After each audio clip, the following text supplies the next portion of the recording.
In the early morning darkness of January 15, 1978, the Chi Omega sorority house at Florida State University stood quiet on Woodward Avenue in Tallahassee. Inside, 39 young women slept peacefully, their doors unlocked, trusting in the safety of their sisterhood and the campus they called home.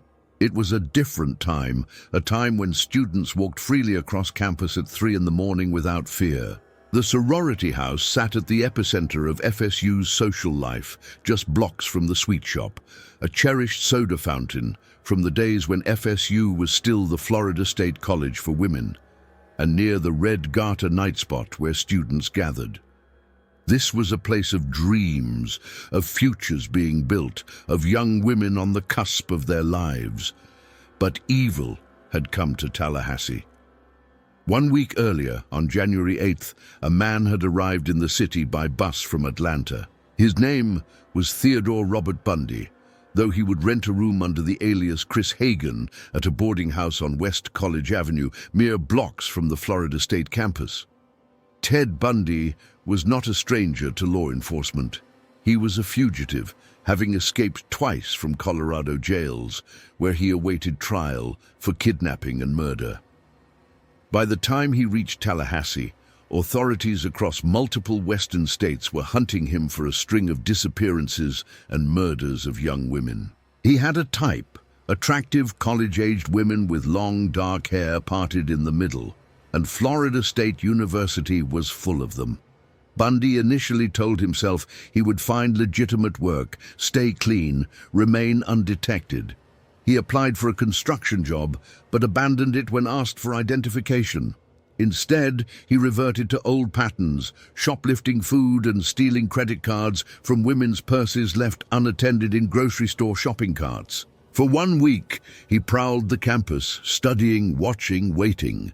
On the evening of January 14th, witnesses would later place him in a bar adjacent to campus, right next door to the Chi Omega house. He was hunting.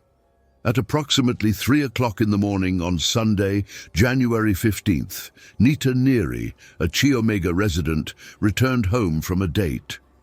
She entered through the back door and began making her way toward the front entrance hall where the main staircase was located. As she walked through the house, she heard sounds, someone running down the stairs. When she reached the front hall, she froze. A man stood at the front door, his left hand on the doorknob, his right hand clutching a club made from an oak log. For a moment, that would be seared into her memory forever. Their eyes met. Then he was gone, disappearing into the night. Nita Neary immediately knew something was terribly wrong. She woke her roommate, Nancy Dowdy, and they began checking on their sorority sisters. What they discovered would become one of the most horrific crime scenes in American history. In room number 4, they found Margaret Bowman, the 21-year-old junior from St. Petersburg, an art history major who dreamed of becoming a buyer for an art museum, lay in her bed. She had been beaten to death with such savage force that her skull was crushed. She never woke up. She never had a chance to scream. In room number 8, they found Kathy Kleiner and Karen Chandler, roommates who had both been attacked as they slept. Kleiner's jaw was broken in multiple places, her arm fractured. Chandler suffered severe head trauma and a broken skull. Both young women were covered in blood, barely conscious, fighting for their lives. The screaming began. Girls poured out of their rooms into the hallway. Someone called the police. But the nightmare was not over. In room number 12, they found Lisa Levy. The 20-year-old sophomore from St. Petersburg had been sexually assaulted and beaten. On her left buttock, investigators would discover something that would become crucial evidence: bite marks, deep impressions left by her attacker's teeth as he brutalized her. She was still alive when they found her, but she would die before reaching the hospital.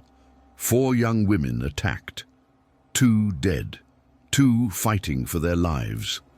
And it had all happened in minutes, in silence, while their sorority sisters slept just feet away. Florida State University police officer Ray Crew was one of the first responders. He had been patrolling just blocks away. What he found at the Chi Omega house was a scene of unimaginable carnage. A makeshift weapon, an oak log, had been left at the scene. Investigators found bark chips on the floor and traced the probable entry point. The front door had a keypad lock, but it had been broken. The killer had simply walked in. In the bedrooms, blood splattered the walls. The attacks had been frenzied, violent beyond comprehension. As officers secured the Chi Omega house, another call came in. 4 blocks away, on Dunwoody Street, neighbors had heard loud noises coming from the apartment of Cheryl Thomas, a 21-year-old dance major at FSU who lived alone. When police entered, they found her lying in her bed, severely beaten, barely clinging to life. Her skull was fractured in 5 places. Her jaw was broken. She'd been attacked in her sleep by someone who had entered through a sliding glass door. A pair of pantyhose, knotted and with holes cut for eyes, lay on the floor. It had been used as a mask. The same man had struck again. For weeks, the investigation consumed Tallahassee. Leon County Sheriff Ken Katsaris, a young detective at the time, described receiving the call about multiple homicides at the sorority house as one that changed everything. He arrived before the surviving victims were brought out on gurneys, and he said prayers for them, not knowing if they were alive or dead. The brutality of the crimes shocked even seasoned law enforcement officers. 2 young women, Margaret Bowman and Lisa Levy, who had their entire lives ahead of them, were gone. Kathy Kleiner and Karen Chandler would survive, but would carry physical and emotional scars forever. Cheryl Thomas survived but lost her hearing in one ear and suffered permanent damage. Then, a break. Authorities in Colorado called Tallahassee police about an escaped prisoner named Ted Bundy. He was wanted for murder. He had a history of attacking young women. He was missing. Sheriff Katsaris wrote the name down on a legal pad in his car. Ted Bundy. It was the first name associated with the murders.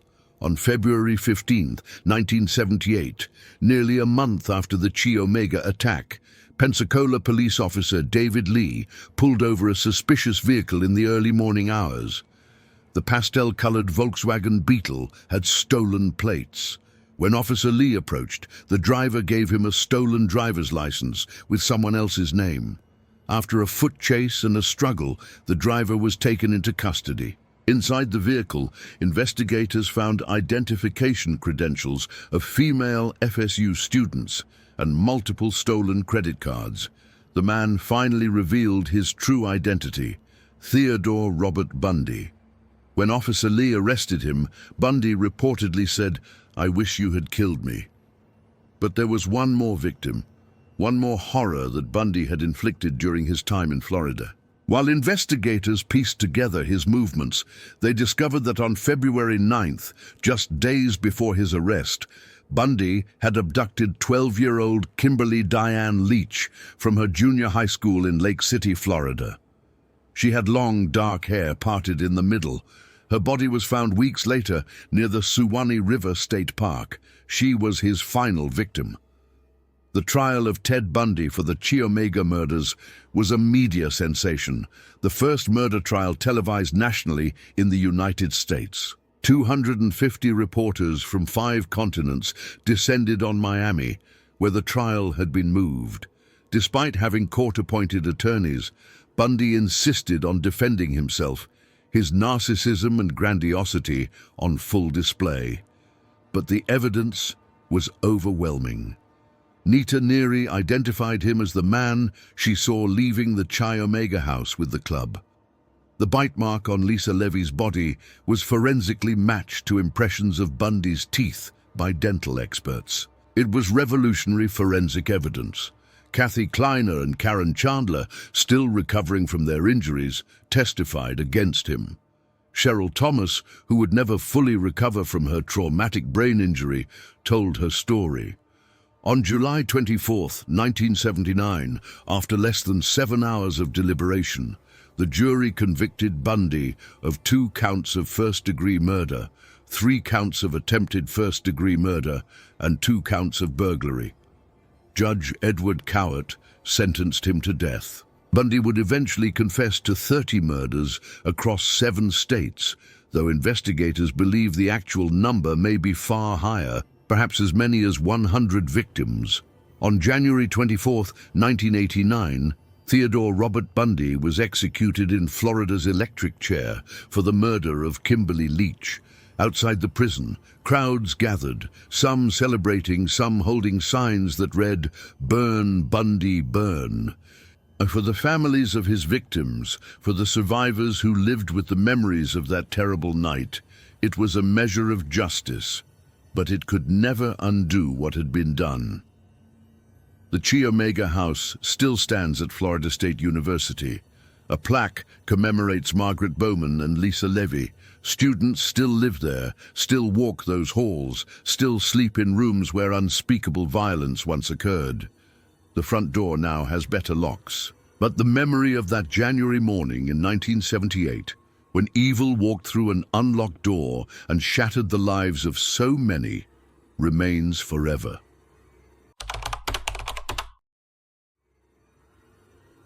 April 16, 2007, dawned as a typical Monday morning at Virginia Polytechnic Institute and State University in Blacksburg, Virginia.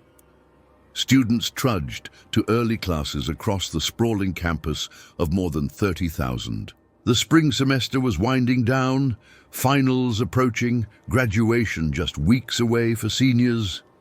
It was the kind of peaceful, tree-lined campus that felt worlds away from danger, nestled in the mountains of Southwest Virginia.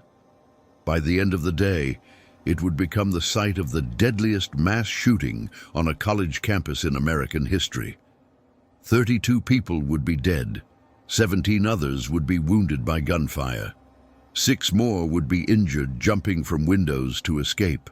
And the name Seung-Hui Cho would be forever etched into the darkest chapters of American tragedy.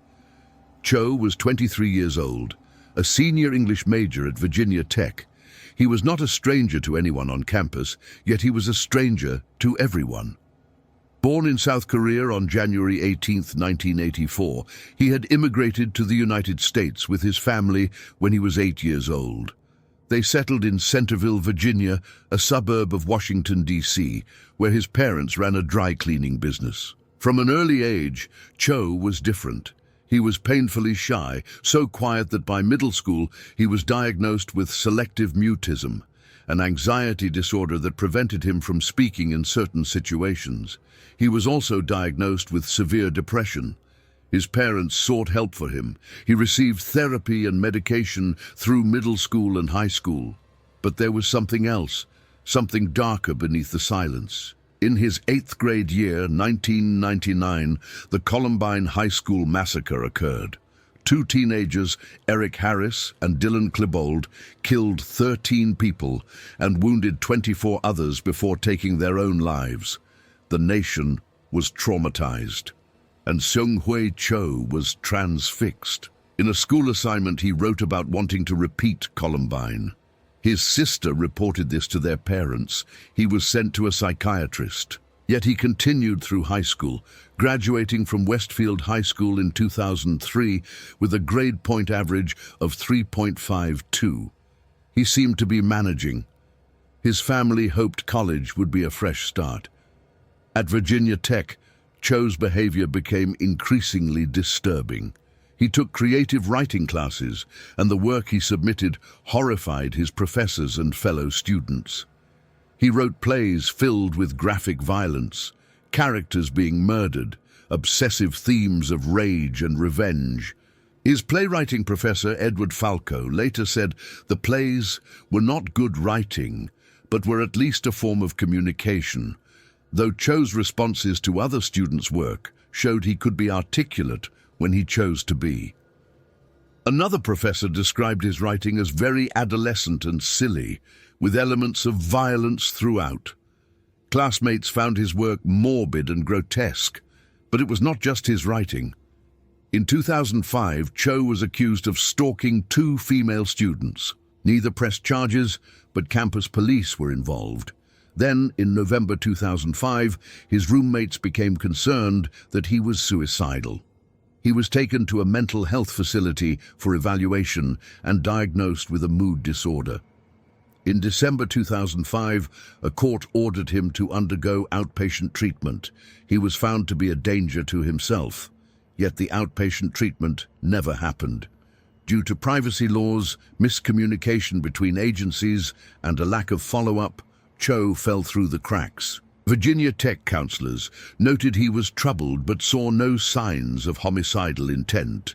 His professors were concerned but felt legally unable to intervene more forcefully. And so Cho remained on campus, isolated, silent, and deteriorating. By early 2007, he had begun planning mass murder. In February and March, he purchased 2 handguns, a Walter P22 and a 9mm Glock, along with hundreds of rounds of ammunition. Despite his documented mental health history, he passed background checks because the information had not been properly entered into federal databases. He practiced at a shooting range. He wrote a manifesto. He made videos of himself, posing with guns, ranting about rich brats and deceitful charlatans, comparing himself to Jesus Christ and calling the Columbine killers martyrs. He was ready. On the morning of April 16th, at approximately 7:15, Cho entered West Ambler Johnston Hall, a 4-story co-ed dormitory that housed approximately 895 students. He went to the 4th floor and knocked on a door. When it opened, he shot Emily Hilscher, an 18-year-old freshman, and Ryan Clark, a 22-year-old resident assistant who was nearby and tried to intervene. Both were killed. Cho fled the building. Police arrived within minutes. They found 2 victims, both dead from gunshot wounds. They initially believed it was an isolated incident, possibly a domestic dispute. They began looking for Emily's boyfriend as a suspect. They did not lock down the campus. They did not send out an alert. Classes continued as scheduled. What police did not know was that Cho had returned to his dorm room, changed clothes, deleted his emails, removed the hard drive from his computer, and gathered his weapons. At 9:01 in the morning, he went to a nearby post office and mailed a package to NBC News in New York. Inside were photographs of him holding guns, a rambling 1,800-word manifesto, and 27 video clips. Then he walked across campus to Norris Hall, a classroom building. It was 9:45 in the morning, more than 2 hours after the first shooting. Students and faculty were in classes. Cho entered Norris Hall carrying a backpack with hundreds of rounds of ammunition and his 2 handguns. He went to the main entrance doors and chained them shut from the inside using heavy chains and locks he had brought with him. Anyone trying to enter or exit would be trapped. Then he began his attack. He moved methodically from classroom to classroom on the 2nd floor, room 204, room 206, room 211, room 207. He fired through doors. He entered rooms and shot students and professors at close range. He was stone-faced, emotionless, methodical. Some students tried to barricade doors. Some jumped from 2nd-story windows, breaking bones, anything to escape. Some played dead, lying among their fallen classmates, holding their breath while Cho walked among them. In room 206, Professor Liviu Librescu, a 76-year-old Holocaust survivor who taught engineering, held the door shut while his students escaped through windows. He was shot multiple times through the door and died, but his actions saved lives. In room 211, Professor Jamie Bishop tried to protect his students and was killed. In room 204, instructor Jocelyn Couture-Nowak was teaching French when Cho burst in. She died shielding her students. 30 people were killed in Norris Hall. 17 others were wounded. At 10 o'clock in the morning, police breached the chained doors and stormed the building.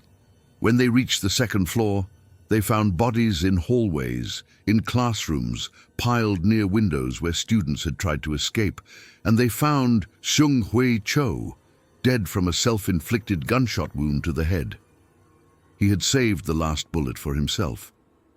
The shooting had lasted approximately 10 minutes. 32 people were dead, 27 students and 5 faculty members. It was the deadliest school shooting in American history, surpassing the University of Texas Tower shooting by Charles Whitman in 1966. The nation was in shock. 2 days later, NBC News received the package Cho had mailed. The images were chilling. Cho posing with guns, aiming at the camera, his face filled with rage. In the videos, he ranted incoherently about rich kids, about being bullied, about Christianity. He said, "You forced me into a corner and gave me only one option. The decision was yours. Now you have blood on your hands." He offered no clear motive, no real explanation. Investigators found little of investigative value in the materials. They were the rantings of a deeply disturbed individual who blamed others for his own demons. The aftermath was devastating. Families grieved. The university was criticized for not locking down the campus after the first shooting, for not sending alerts sooner. The first email warning students was not sent until 9:26 in the morning, minutes before the second attack began. A second email about a gunman on campus went out at 9:50, after most of the killing had already occurred. Governor Tim Kaine appointed a review panel to investigate. The panel found that Virginia Tech had failed in its emergency response, that mental health systems had failed Cho, that privacy laws had prevented proper information sharing, and that Virginia's gun laws had allowed someone with documented mental illness to purchase firearms. Virginia Tech paid fines for failing to issue timely warnings under the Clery Act. Families sued for wrongful death. The university implemented new emergency alert systems, new protocols. But no amount of policy change could bring back the dead. Among them were students like Rima Samaha, an 18-year-old freshman who loved to dance, Austin Cloyd, another freshman, just 18, seniors like Ryan Clark, weeks from graduation, professors like Librescu, Bishop, Couture Nowak, Christopher James Bishop, and G.V. Loganathan, who dedicated their lives to education. 32 lives, each with families, friends, futures that would never be realized. The survivors carried scars, both physical and psychological. Some would never return to Virginia Tech. Others returned, determined not to let fear win. The campus held vigils, memorials. They created the Virginia Tech Memorial, 32 hockey stones engraved with the names of the dead. Every year, on April 16th, the university remembers. The students who were there that day, who heard the gunshots, who saw their friends fall, who jumped from windows, who hid in bathrooms, who held pressure on wounds, they remember every day. And the questions remain. How did it happen? How did so many warning signs go unheeded? How did a young man so clearly in crisis slip through so many safety nets until the only intervention came from police bullets in a hallway filled with the dead and dying? Seung-Hui Cho's motivations died with him, but his impact lives on in every campus security protocol, every threat assessment team, every conversation about mental health and gun violence in America. Virginia Tech was changed forever on that April morning, but it was not broken. The Hokies, as Virginia Tech students and alumni call themselves, showed resilience. They mourned, they remembered, and they continued, because that is what survivors do. They carry the weight of what happened, and they move forward, one day at a time, remembering always the 32 lives lost, and the many more forever changed.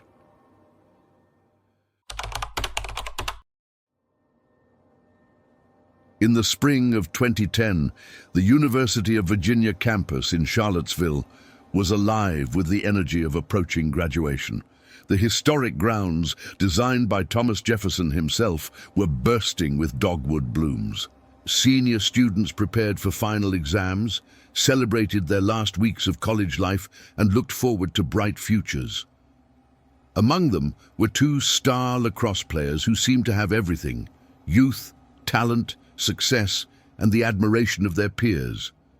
Their names were Yeardley Love and George Hughley. By May 3rd, one of them would be dead, and the other would be on his way to prison for murder. Yeardley Reynolds Love was born on July 17, 1987, in Baltimore, Maryland. She grew up in Cockeysville, a suburb north of the city, in a close-knit family. At Notre Dame Preparatory School, she excelled in both lacrosse and field hockey, earning all county honors. She was beautiful, kind, driven. When she was admitted to the University of Virginia, she chose to major in political science with a minor in Spanish. She pledged Kappa Alpha Theta sorority, and she joined the women's lacrosse team, the Cavaliers, where she would score her first goal in her first game against Virginia Tech. By her senior year, she was a respected member of the team, known for her work ethic and her spirit. Her teammates called her Yards. She had dreams of a career after graduation. Her whole life was ahead of her. George Wesley Hughley V was born on September 17, 1987 in Washington, D.C., just 2 months after Yeardley. He came from wealth and privilege. His family lived in Chevy Chase, Maryland, one of the most affluent suburbs in the country. His father was a successful businessman, part of a long line of Hughley men who had made their fortunes. George attended Landon School, an elite all-boys preparatory school in Bethesda, where tuition exceeded $29,000 per year. He was a star athlete, playing both football and lacrosse. He was named an All-American lacrosse player. In his senior year, he was quarterback of the football team. He seemed to have it all: looks, talent, money, a bright future. At the University of Virginia, Hughley majored in anthropology and played midfielder for the men's lacrosse team. Both he and Yeardley were part of UVA's nationally ranked lacrosse programs. They met their freshman year and began dating. Their relationship would last more than 2 years, on and off, passionate but volatile. Friends and teammates knew them as a couple, but also knew there were problems. The main problem was George Hughley's drinking. He drank heavily, excessively, starting from his freshman year. And when he drank, he became aggressive, jealous, violent. In 2007, Hughley was charged with underage possession of alcohol in Florida. In 2008, he was arrested for public drunkenness and resisting arrest at Washington and Lee University. Police had to tase him to subdue him during that incident. He received a suspended sentence, probation, community service, and was ordered to participate in a substance abuse program. He was supposed to disclose this arrest to UVA, but he never did. The lacrosse team and the university were unaware of the extent of his problems. The relationship between Yeardley and George became increasingly troubled. In 2009, after hearing that a teammate had kissed Yeardley, Hughley physically attacked the other player. Yeardley received threatening emails and text messages from George. Friends worried about her. She worried about herself. By the spring of 2010, she had decided to end the relationship for good. But there was a problem. They lived next door to each other in off-campus apartments in the University Corner district, just a few blocks from campus. She could not escape him. On the weekend of May 1st and 2, 2010, both Yeardley and George were living their final weeks as UVA students. They were both just 2 weeks away from graduation. On Sunday, May 2nd, George spent the day playing golf and drinking. He drank all afternoon, then continued drinking into the evening. By all accounts, he was heavily intoxicated, far beyond any reasonable limit. His memory of the evening, as he would later claim, became fragmented. But what happened next was not fragmented. It was deliberate, brutal, and deadly. At approximately 2:15 in the morning on Monday, May 3rd, George Hughley went to Yeardley Love's apartment on 14th Street. Her door was locked. He kicked it open, splintering the wood, leaving a gaping hole. He entered her bedroom. She was in bed, possibly asleep, possibly awake and terrified as her ex-boyfriend burst in. What happened in that room over the next minutes would later be described by Hughley himself in a police interrogation. He said he shook her. He said they argued. But the physical evidence told a much more violent story. Hughley grabbed Yeardley by her hair and repeatedly slammed her head against the bedroom wall. The force was tremendous. Her brain swelled, blood vessels ruptured. She suffered blunt force trauma to her head. When he was done, George Hughley left. He did not call for help. He did not check if she was breathing. He simply walked next door to his own apartment and went to bed. Yeardley Love lay in her room, dying. She was 22 years old. The next morning, Yeardley's roommate found her unresponsive in her bed. She initially thought perhaps Yeardley had too much to drink, but when she saw the blood, when she felt how cold Yeardley's skin was, she called 911. Police and paramedics arrived to find Yeardley Love dead. There were obvious physical injuries to her body, dried blood on her face, bruising. This was not an alcohol overdose. This was murder. Investigators quickly learned about the relationship with George Hughley. They learned he lived next door. Within hours, George Hughley was in police custody. In the interrogation room, Hughley waived his Miranda rights. He admitted going to Yeardley's apartment. He admitted kicking in her door. He admitted shaking her and that her head repeatedly hit the wall, but he claimed he didn't know she was dead.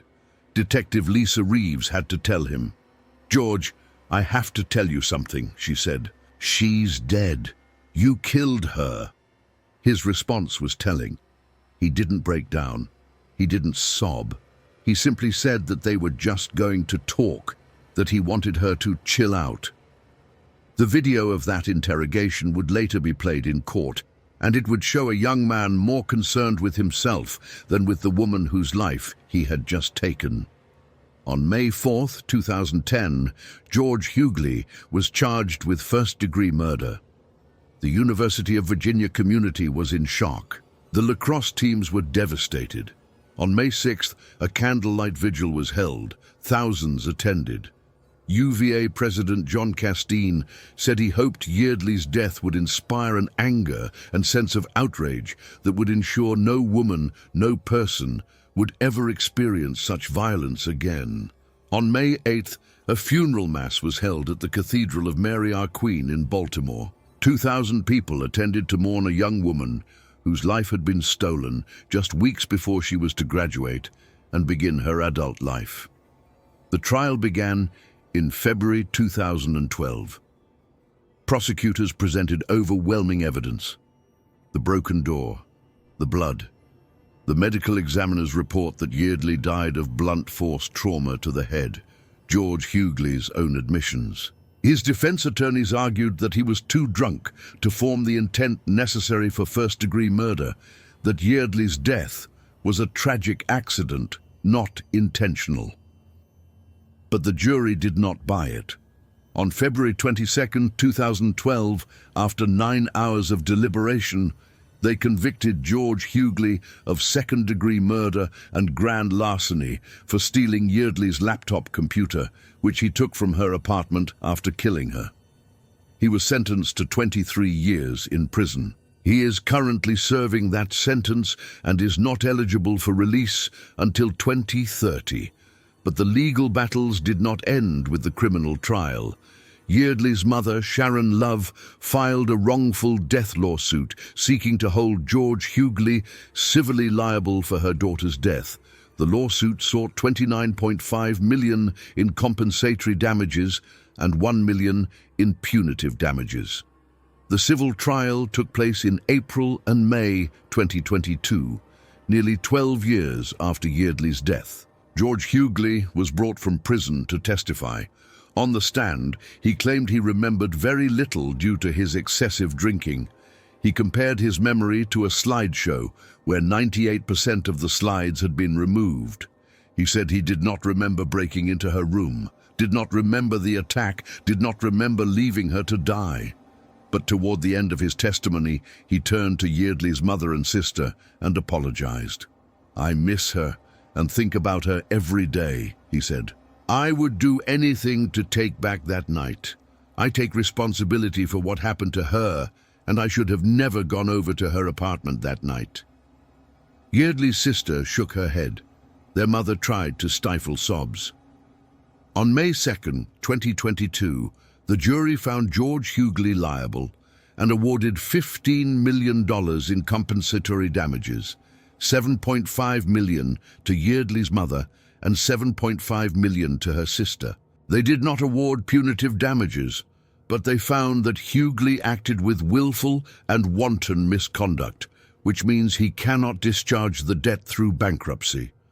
He will owe that money for the rest of his life, though whether the family will ever collect any meaningful amount is doubtful. The tragedy of Yeardley Love's death reverberated far beyond Charlottesville. It sparked conversations about relationship violence, about binge drinking culture on college campuses, about warning signs that are ignored. George Hughley had a history of violence. He had been arrested. He had attacked another player out of jealousy. Friends knew the relationship was toxic, but no one intervened in a meaningful way, and a young woman paid with her life. Yeardley Love should have graduated from the University of Virginia in May 2010. She should have started a career, maybe gotten married, had children, lived a full life. Instead, she is memorialized in her lacrosse jersey, in the memories of those who loved her, and in the determination of her family to ensure that her death was not in vain. The University of Virginia women's lacrosse team played in the NCAA tournament in 2010, just days after Yeardley's death. They wore her initials on their uniforms. They played for her, and they won. Because that's what Yeardley would have wanted. She was a fighter, a competitor, a young woman full of life and promise. George Hughley stole that from her in a drunken, violent rage. He will spend decades in prison for it, but no amount of time can bring Yeardley Love back. Her story remains a stark reminder that domestic violence can happen anywhere, to anyone, even on the bucolic grounds of one of America's most prestigious universities. And that when we see warning signs, when we know someone is in danger, we must act, because silence can be deadly.